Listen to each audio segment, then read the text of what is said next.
चिंतेचं वातावरण आहे। या परिसरामध्ये आणखी काही बिबटे असल्याचा दावा देखील इथल्या ग्रामस्थांचा आहे। त्यामुळे सध्या गावामध्ये फिरणाऱ्या बिबट्याला जेरबंद करण्याची मागणी इथल्या स्थानिकांनी केली आहे।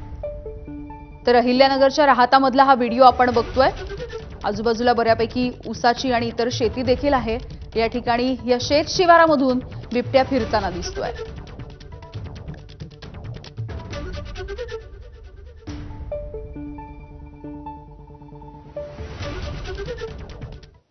बातमी आहे साताऱ्यामधली। साताऱ्याच्या पिलानी गावामध्ये देखील बिबट्याने धुमाकूळ घातलाय आणि शेतामध्ये बैल चरायला गेलेला असताना या बिबट्याने बैलावरती प्राणघातक हल्ला केला।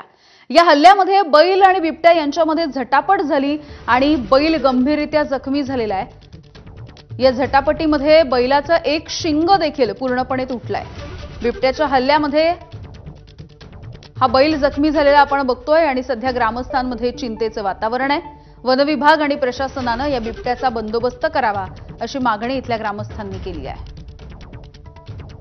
काल दुपारी 3च्या दरम्यान आमचे वडील शेतात बैल चरावयास गेले असता बिबट्या का वाघ होता काही समजलंच नाही। कारण ज्यावेळेस हल्ला झाला त्यावेळेस बैल रानात चरत होती आणि चरून येता येता जसा कालवा झाला तसा बैल खाली पळत येत आल्याचे समजताच वडिलांनी पाहणी केली तर बैल रक्ताच्या थारोळ्यात जखमी अवस्थेत त्यांना आढळून आला।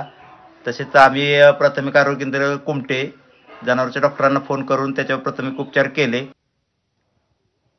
आणि यानंतर बुलेटिन